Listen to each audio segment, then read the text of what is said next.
Live mula sa TV5 Media Center Reliant. Kasama ang buong puwersa ng News 5. Ito ang 28th KBP Golden Dove Awards Best TV Newscast. Frontline Pilipinas.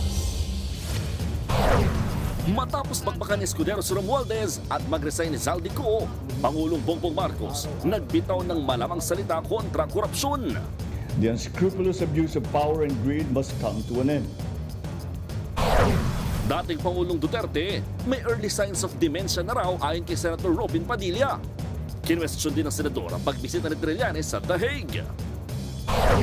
News 5 exclusive. Pang-hold up sa isang convenience store sa pool sa CCTV. Empleyadong tinutukan ng baril, best in acting dahil hold up me pala. Isa pang exclusive. Lalaki nagbebenta ng bahay na biktima ng gaw-gaw scam. At eto na nga, Elena Darna, binasag ang blind item ni Sian Gaza at sinagot kung bakit hindi niya pinakasalan si John Lloyd Cruz. Huwag mong ismulin si Bayad Jessic. Ikaw, you don't know. But ang assets, no? I know. You know? Heto naman ang wagi. Mga kapatid stars at news personalities humakot ng parangal sa Asian Academy Creative Awards.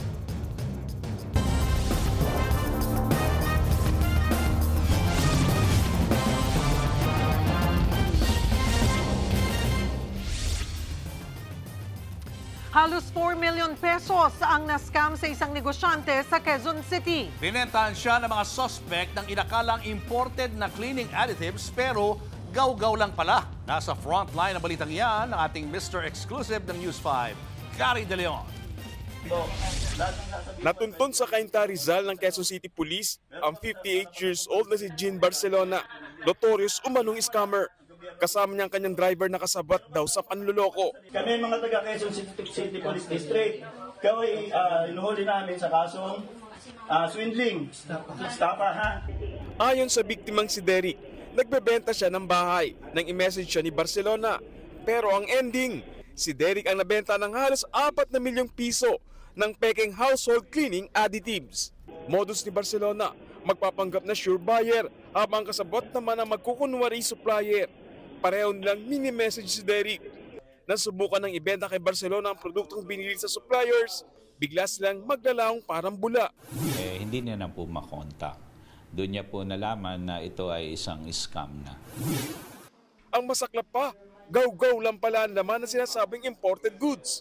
Ayon sa QCPD, may 13 kaso ng swindling at estafa si Barcelona mula Cabanatuan, Region 4, Region 5 hanggang Cebu. Kasalukuyan siya nakakulong at naharap sa panibagong kaso habang tinutugis pa ang dalawa niyang kasabwat. Nagbabalita mula sa frontline, Gary De Leon, News 5. Iginit ang palasyo na hindi matatakbuhan ni Zaldico ang pananagutan niya sakaling sampahan siya ng kaso kaugnay ng anomalya sa flood control projects. Sa gitna niyan, tinangka umanong alisin sa pagkakarehistro sa bansa ang 3 chopper na konektado kay Ko.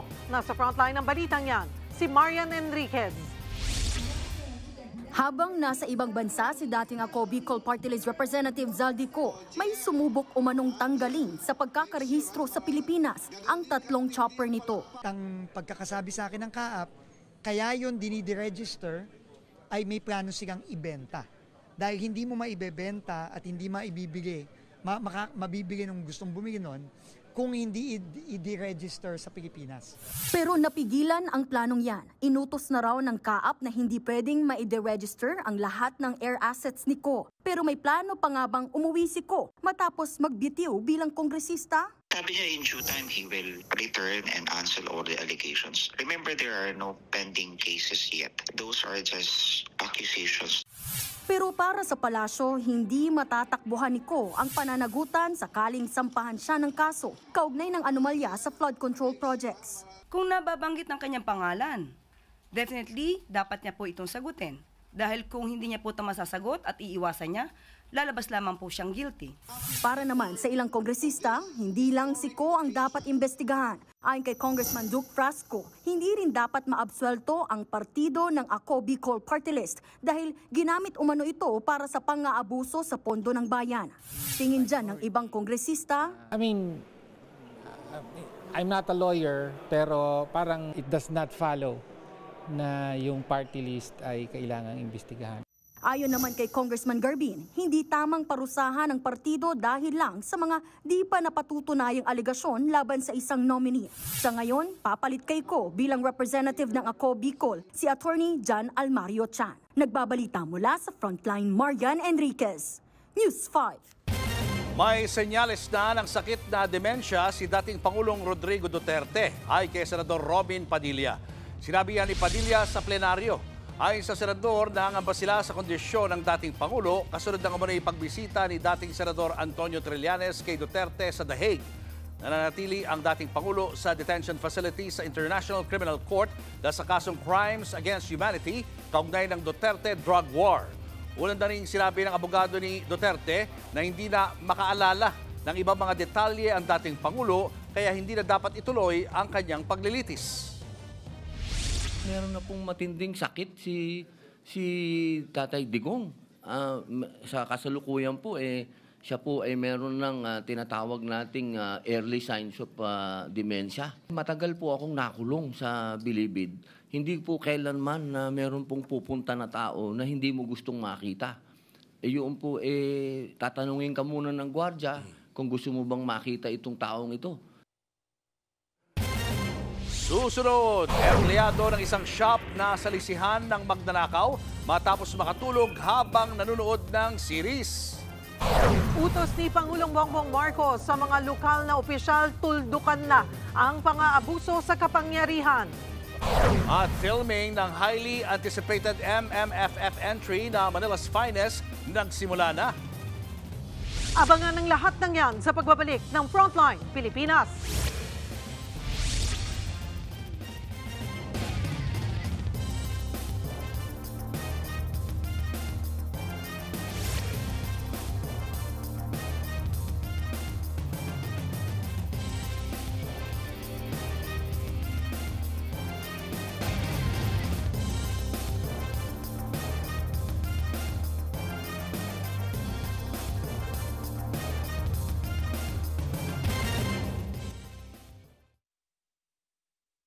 Mga kapatid, Julius Babaw po, nasa Middle East o saan mang dako ka ng mundo, manatiling may alam at may pakialam sa mga mainit na balita dito sa ating bansa.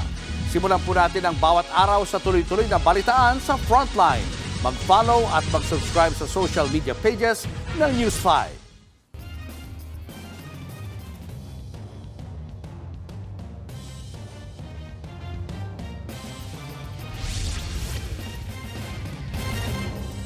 Nasalisihan ng magnanakaw ang isang bantay ng printing shop na nakatulog habang nanonood ng serye sa Maynila.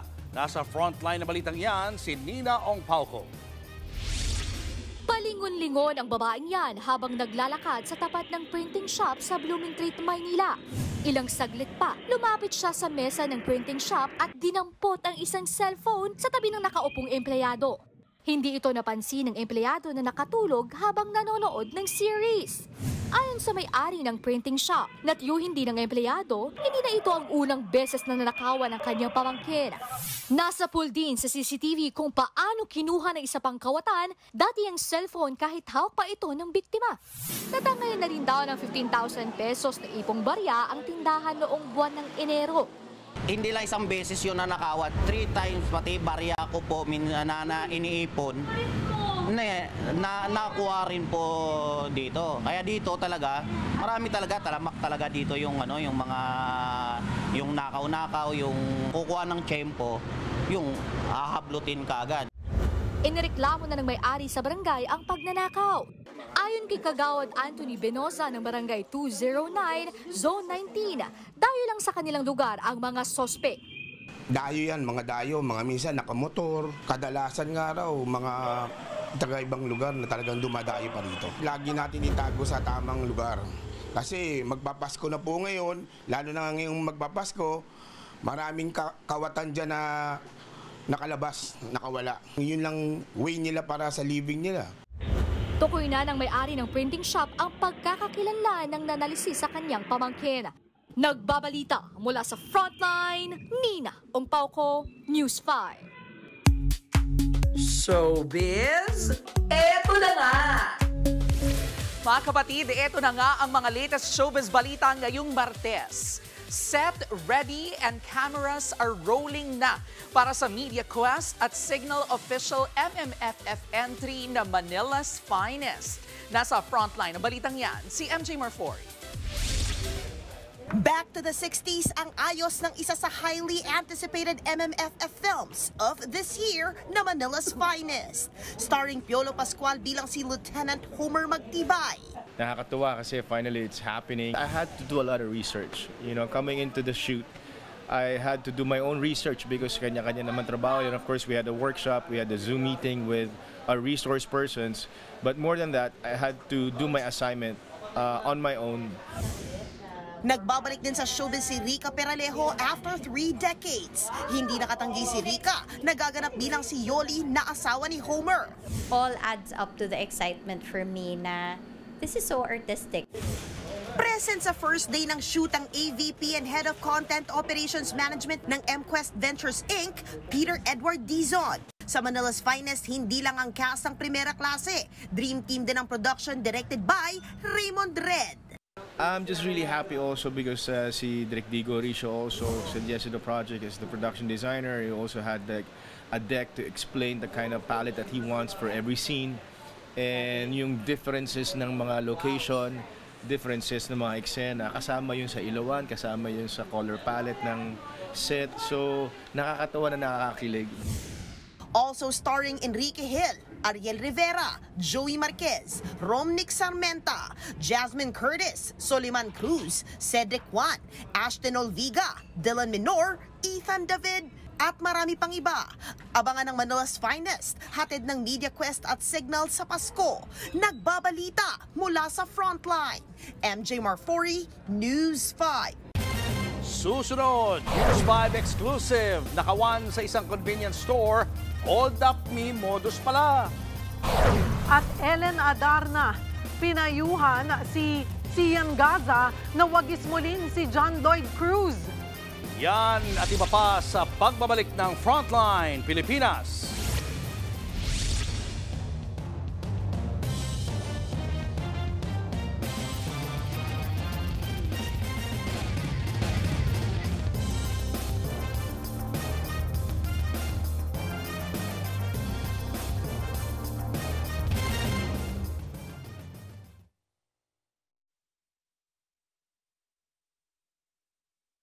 Mga kapatid, Julius Babaw po. Nasa Middle East o sa amang dako ka ng mundo, manatiling may alam at may pakialam sa mga may init na balita dito sa ating bansa. Simulan po natin ang bawat araw sa tuloy-tuloy na balitaan sa Frontline. Mag-follow at mag-subscribe sa social media pages ng News 5.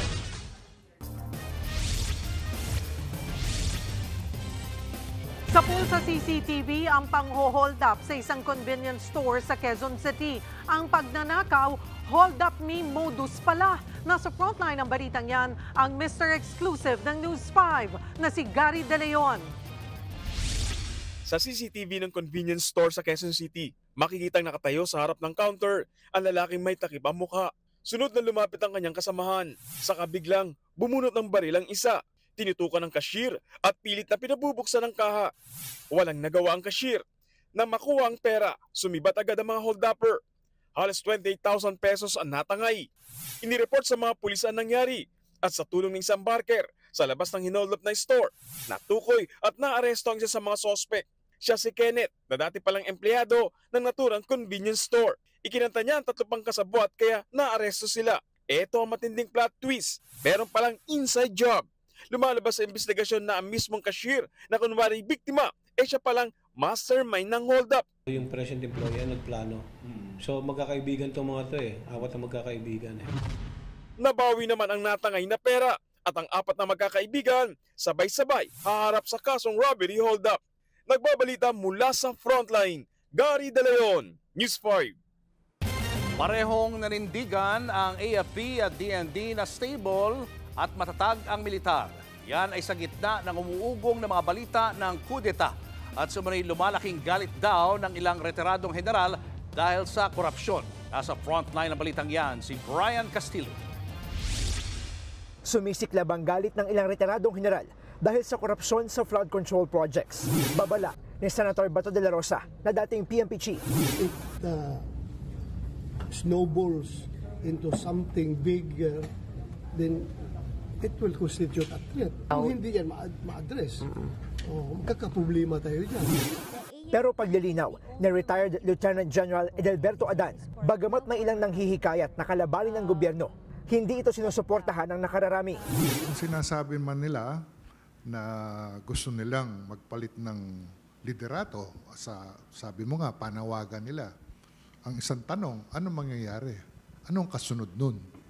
Pinag-aralan ba nila yun? Sinong ipapalit? Paano? So tingnan din natin, baka may mga political agenda din yan.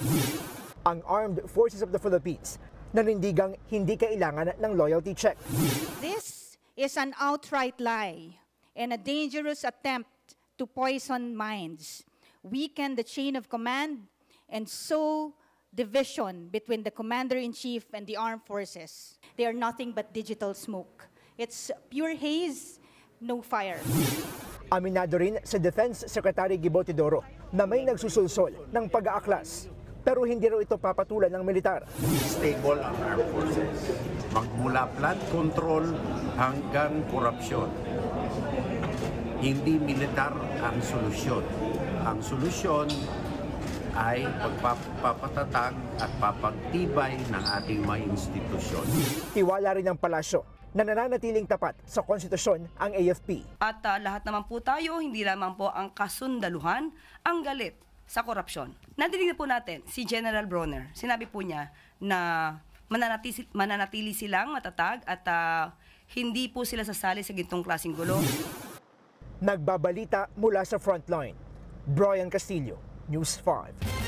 Dapat nang matigil ang abuso at kasakiman sa gobyerno. Yan ang malamang pahayag ni Pangulong Bongbong Marcos sa gitna ng umiinit na investigasyon sa flood control projects. Pero si VP Sara, pinuna ang anyay kapalpakan ng Pangulo. Nasa frontline ng balitang yan, si Maricel Halili. The unscrupulous abuse of power and greed must come to an end. Our people are exhausted. They are disappointed. They are angry.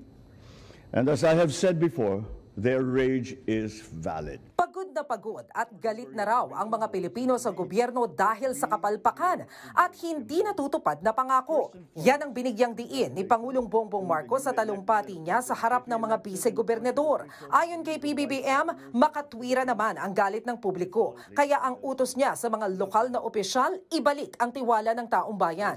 Nauna nang binanata ni Vice President Sara Duterte ang umano'y unstable na administrasyong Marcos. Our institutions are clearly abused. They are used for personal gain. Sa isang pahayag, kinwestiyon ni VP Sara ang aniyay paulit-ulit na kapalpakan ni Pangulong Marcos. Kasama riyan ang pagpili ng Pangulo kay Congressman Martin Romualdez bilang House Speaker na nakatanggap umano ng suhol sa isang kasino. Tuloy din daw ang flawed judgment ni PBBM nang magpalit ng liderato sa Kamara at Senado. Pero kontrolado pa rin daw niya ang investigasyon sa flood control projects. Babala pa ng bise, darating ang araw na tatawid sa Malacanang ang issue sa korupsyon. Pero hindi nagustuhan ng palasyo ang mga biradang ito ni VP Sara. Ang tangi lamang po yatang niyang alam ay sirain ang Pangulong Marcos Jr. So wag niya pong ipahid kung ano man ang nangyari noong nakaraang panahon at ng administrasyon sa Pangulo na ngayon na siya mismo nagpapaimbestiga ng mga anomalyang flood control projects. Hindi na rin nakapagpigil ang palasyo sa pagkukomento sa girianin na Romualdez at dating Senate President Chis Escudero. Giit ng palasyo, mananatiling inosente ang mga dinadawit sa isyong ito hanggat walang nahahatulang guilty batay sa mga ebidensya. Hindi po kasi nadadaan sa magandang talumpati, hindi nadadaan sa pagtuturo ang pagpapanagot sa mga nasabing umabuso ng pondo, kundi sa pamamagitan ng sapat na ebidensya. Sa privilege speech kahapon ni Escudero, itinuturo niyang mastermind si Romualdez sa mga akusasyon laban sa kanya at sa Senado kaugnay ng flood control projects. Sarsuela lang daw yan ni dating House Speaker. Ang talumpati na yan ni Escudero, pinanood ng personal ni VP Sara. Tila nag-cheer pa ang bise matapos magsalita si Escudero. Kinamayan din si Senador Cheese ng mga kapwa-senador, kabilang si Senate President Pro Tempore Ping Lacson. Pero parang may pinatamaan si Lacson sa isang post. May kasabihan daw na the loudest one in the room is the weakest. Wala siyang binanggit na pangalan, pero mas mainam daw na hindi na lang pansinin ang taong ito.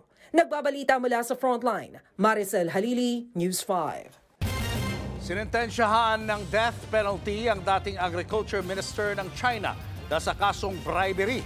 Siya si Tang Renjian. Napatunayang tumanggap si Tang ng mga suhol na pera at mga ari-arian mula 2007 hanggang 2024. Abot yan sa halagang 268 million yuan o mahigit 2.1 billion pesos. Ayon sa Xinhua News Agency, ipinataw ng korte sa Jilin Province ang hatol pero sinuspindi muna ito ng 2 taon. 2024 nang sibakin sa pwesto sa Communist Party si Tang kasunod ng investigasyon ng anti-graft watchdog. Una nang sinabi ni Chinese President Xi Jinping, korupsyon ang pinakamatinding banta sa kanilang bansa. Showbiz, eto na nga! Mga kapatid, eto na nga. Bumuwelta si Ellen Adarna sa pa-blind item post ng content creator na si Sian Gaza tungkol sa dahilan umano ng hindi niya pagpapakasal sa dating karelasyon na si John Lloyd Cruz. Ang daming nagtag. Kailangan ko na ng biodiesel. Paano ko naman pakasalan na hindi naman nagpo-post? Huwag mong ismulin si biodiesel because simple lang siya. Payo pa nga ni Ellen kung makikimarites na rin lang, alamin daw sana ang mga tamang detalye. Sa huli, binanggit pa ni Ellen ang pinasikat na tagline ng gamot na dating ini-endorso ni John Lloyd Cruz na tila patama sa binansagang pambansang marites. Wala rin kahit na anong binanggit si Ellen tungkol sa asawang si Derek Ramsey.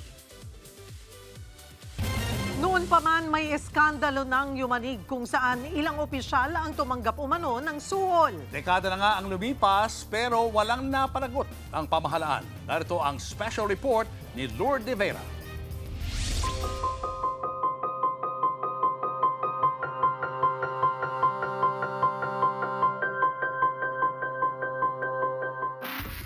Noong dekada 60, isang napakalaking iskandalo ang yumanig sa gobyerno ni Diosdado Macapagal at dama pa rin ang epekto hanggang ngayon. Kahit nakalimutan ng mga pangalan, petsa at resulta. Ang mga susi sa isa sa pinakamalaking iskandalo sa politika ng Pilipinas noong dekadang yon ay isang notebook at isang Amerikanong negosyante, si Harry Stonehill. Si Teniente Stonehill ay isa sa mga sundalo ng US Army na nagpaiwan sa Pilipinas para magnegosyo pagkatapos ng giyera. Pero natanggal siya sa serbisyo dahil nahuling nangangalakal ng mga pyesa ng jeep at mga sako-sakong Christmas cards na supply dapat ng mga sundalo. Pero ang malaking kinita niya sa mga to, ang buwedang manong puhunan para sa kanyang unang negosyo, ang Universal Trading Company. Pero di nagtagal ay nabisto na ang tunay na modus ng negosyo ni Stonehill, smuggling. Kataka-taka kay Stonehill. Una yata siyang Amerikanong nagnegosyo dito na puro underground ang negosyo, puro smuggle. At ang bulto ng racket ni Stonehill na sigarilyo ay illegal pala ang paggawa at pagbenta. Hindi rin nagbabayad ng buwis at illegal din ang paglalabas sa bansa ng pera. At kung paano mabilis sa lumaki ang mga negosyo ni Stonehill nang hindi nasisita ng Customs, BIR at iba pang mga ahensya ng gobyerno, ang sekreto nito, padulas. Ang panunuhol sa napakaraming opisyal ang naging kalakaran na ni Stonehill. At ang payroll daw, abay nagsanga-sanga na hanggang sa halos lahat ng sulok ng pamahalaan. Pero, gaya ng lahat ng gawaing iligal sa mga pelikulang gangster at ang mafia, ang magpapasingaw ay isang taong nasa loob ng sindikato. na pakiramdam ay lugi siya at dapat mas malaki pa ang nakukuhang porsyento. Sa kaso ni Stonehill, ang naging whistleblower ay ang kanyang kanang kamay, si Menhart Spielman. Si Spielman, dahil alam kong gaano kalaki ang kinikita ng kanyang boss, ay humihingi ng mas malaki hanggang 10% daw na parte. At nang binlockmail ang boss, ang mabilisang down payment ni Stonehill sa kanya, bugbog. Kaya December 1961, dahil sa pangamba para sa kanyang kaligtasan, abay nagsumbong sa mga otoridad. Itong si Spielman, dala ang sandamakmak na ebidensya sa racket ng kanyang boss at ikinanta pa na bawat suhol daw ay nakalista umano sa isang blue book. Pasabog daw ang blue book na yan. Sa totoo lang, kulay orange talaga. Dahil lalagpas daw sa 200 ng mga pangalan, either initials or apelyido lang ng lahat ng mga nakatanggap ng lagay. Pati na rin ang halaga mula sa mga kongresista hanggang sa mga senador, hanggang sa mga opisyal ng militar. At ultimo, ang Pangulo ng Republika na si Diosdado Macapagal ay nakatanggap daw ng aabot sa 3 milyong pisong suhol. Ang ika-appoint lang na Justice Secretary Jose Diokno ay agad na kumilos at sa tulong ng NBI sa paggalugad sa mga 42 sa mga opisina ni Stonehill ay nakakalap daw ng ebidensya na pumuno sa hanggang 6 na army trucks. Kasama na dyan ang isang personal na sulat ni Stonehill para sa Pangulo. Ang iskandalong ito ay bumulabog sa gobyerno ni Pangulong Macapagal na nanalo pa naman sa kontra-korupsyon na plataforma. Ilan sa mga haraping kaso dapat ni Stonehill ay tax evasion at economic sabotage. Pero kagulat-gulat ang mga sumunod na pangyayari. Sinibak ni Macapagal si Justice Secretary Diokno at ang Supreme Court ay nag-utos naman na ipatigil ang investigasyon. Hindi rin mapatunayan dahil wala na mga pirma na mga tumanggap. Pero pagkatapos ng 5 buwang investigasyon, walang nakulong sa kaso. Dahil imbis sa panagutin sa Korte ng Pilipinas, ay dali-daling pinadeport agad si Stonehill pabalik ng Amerika. Ang sabi, mas maging madugo daw kung si Stonehill na mismo ang mapilitang kumanta sa laki ng donasyon sa mga politiko at sa dami ng sinuportahan nito. At tinatayang ang halaga ng kaharian ng mga negosyo ni Spielman noon ay posible daw umabot sa $50 million. Hindi man napatunayang sangkot ang Pangulo at iba pang mga opisyal habang buhay na ang alingaso na iniwan ng kaso ni Stonehill, pati na rin sa Liberal Party. At isa raw ito sa mga kinatalo ni Macapagal nung tumakbo siya for re-elections noong 1965. Ang tumalo sa kanya, isang senador na kasama rin sa mga pangalang nakasulat sa Blue Book ni Harry Stonehill. Baka pamilyar kayo sa kanya. Ang pangalan niya, Ferdinand Marcos Sr. Sa susunod na KKK na throwback sa korupsyon, babuyan kung paano ang bilyong pisong buwis ng taong bayan ay binaboy ng maraming mga mambabatas sa tulong ng isang babaeng negosyante. At dahil sa puot ng taong bayan ay kinatay na ng tuluyan ang pork barrel ng mga congressman. Abangan si Janet Napoles at ang PDAF scam. Susunod, mga personalidad at programa ng TV5 at Signal, wagi sa Asian Academy Creative Awards. Tutok lang mga kapatid, magbabalik pa ang Frontline Pilipinas.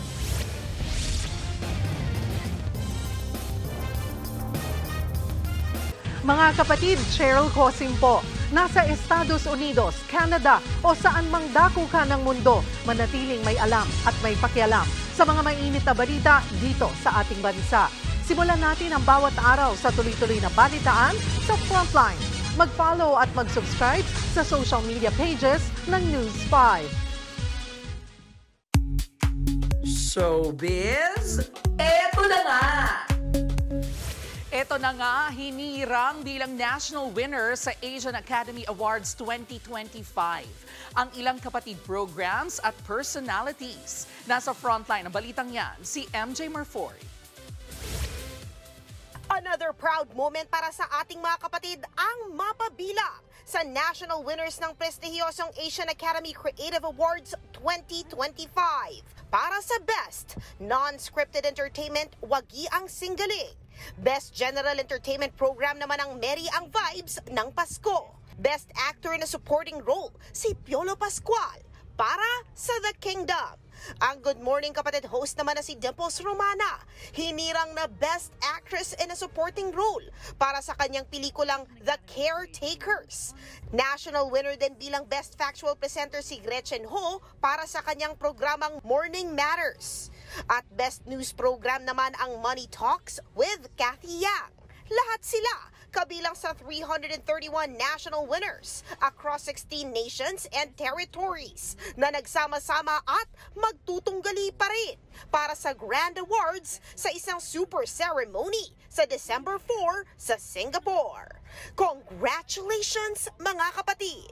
Nagbabalita mula sa Frontline, MJ Marfori, News 5. At yan nga po ang ating mga showbiz update ngayong Martes. See you tomorrow mga kapatid. Ako po si Jervy Wrightson. Congratulations ayan sa ating mga kapatid. Yes. At yan na mga balita at impormasyong dapat niyong malaman sa araw na ito. Mga balita para sa mga may alam at may pakialam. Abangan niyo ulit kami bukas. Ito pa rin sa TV5 sa 1PH RPTV True TV at 105.9 True FM. Kami ang inyong mga kasangga sa Frontline Pilipinas.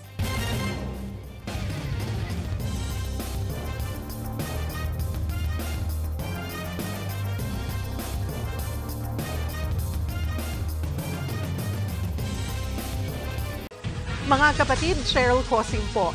Nasa Estados Unidos, Canada o saan man dako ka ng mundo, manatiling may alam at may pakialam sa mga maiinit na balita dito sa ating bansa. Simulan natin ang bawat araw sa tuloy-tuloy na balitaan sa Frontline. Mag-follow at mag-subscribe sa social media pages ng News 5.